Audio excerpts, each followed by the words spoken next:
Hello, this is Alex from phpacademy.org, and this is another video tutorial in PHP for the new Boston. In this video I'm going to be talking on the subject of operators, but we're going to be using comparison operators, and I'm going to be showing you how they work and what they're useful for.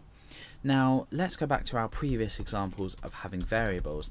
I'm going to say 10 and number 2, I'm going to make that equal to 9. Now comparison operators are basically when we compare one or more values. We can compare any amount of values we want. In this example we're going to be comparing sort of a maximum of 3 values just to demonstrate, but without going too far over time. Now for this example we're going to be using if statements. So if you haven't already learned about if statements, go to the video about if statements and have a look at that so you can get a general idea. But as far as this is concerned, I'm going to set up an if statement with my block just under here as well. So I've got the block of data that's going to be executed here if this equals true. Now remember, this inside here evaluates to either true or false. Therefore if I was to say if true, I'm going to echo out inside, so this is inside our block. I'm going to refresh and that says inside. However, if I was to change this to false and I refresh, it's not going to echo anything out because this has evaluated automatically to false. I've used the false keyword. Now it's the same as if I was to do 1 equals 1. Now you probably noticed I've just put 2 equal signs in there. Now remember, when we assign values we use a single equal sign. However, when we use double equal sign, we compare. So we're comparing the number 1 to the number 1. Now the number 1 is equal to the number 1. This means is equal to, so we're asking the question, is 1 equal to 1? And this statement will evaluate to true. So we are going to echo out the text inside. So let's refresh inside. Now we can say if does 1 equal 2? It doesn't, so we're not going to echo this text out. Now the other comparison operators, sorry, are not equal to. So what we do is we use an exclamation mark and then we still use a single equal sign. So we've got 2 characters here. We've got an exclamation mark and a single equal sign, and this in plain English reads to does 1 or doesn't 1 equal 2, or does this not equal this? Now the answer is yes, it doesn't. 1 doesn't equal 2, so therefore this is going to evaluate to true. So 1 doesn't equal 2, therefore we're going to echo out the text inside. Now if we change this back to a 1, does 1 not equal 1? Well, 1 does equal 1, so this is going to evaluate to false. So let's refresh and we don't echo the text out.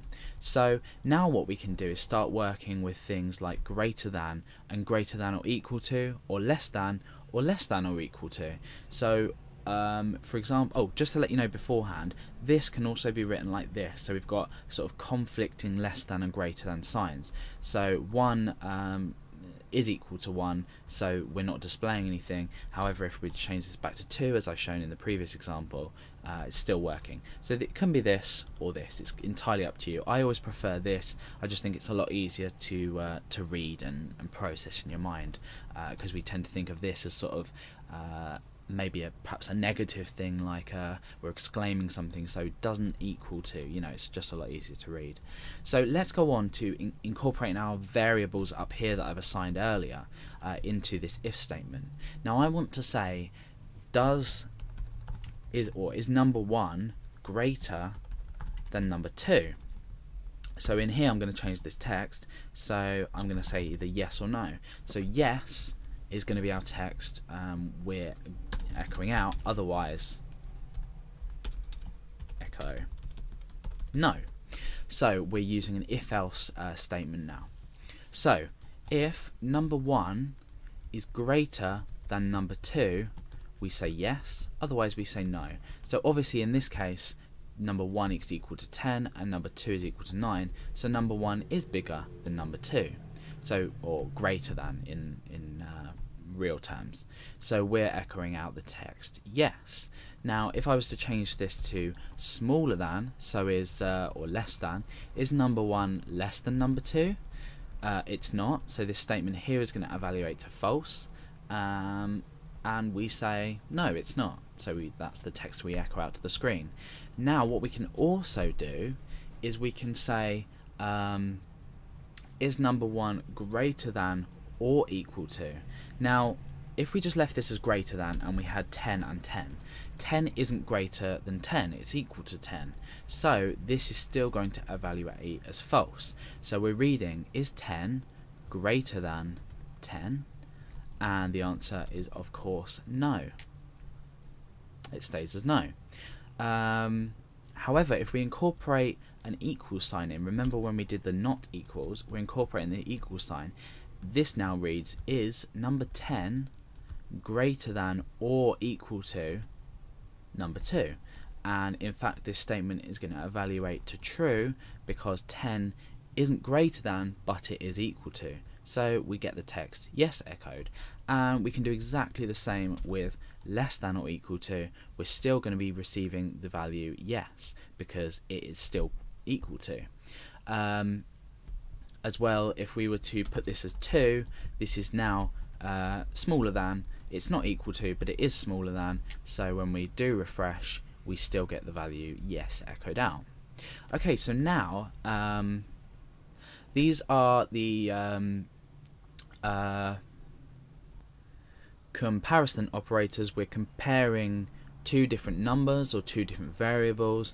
As it stands, this may as well read obviously 2 and 10 because we're just replacing the variables inside here. But however simple they may seem, they are extremely useful. You'll probably find yourself using the double equals a lot if you're creating code. For example, if a user was to submit a password through a form, you may want to check if their password is equal to maybe a preset password or a password stored in the database. And therefore what we'd do is we'd do something like, if we were to have a preset password, I'm going to set my password up here to password, so obviously quite a basic password, and I might say if password, so it helps if you read it out as English, if password equals password, then we echo correct. Otherwise, so else, echo incorrect. So the way we read this is in English would be password, the variable password equals password. This is the password that needs to be matched. Now we say if the password, so the password up here, is equal to password, correct, otherwise incorrect. So refresh, at the moment it's correct. However, if we were to change this to something else, it's incorrect. So you can see how on a daily basis this could come into great use, and these comparison operators can help you operate your program really, really well.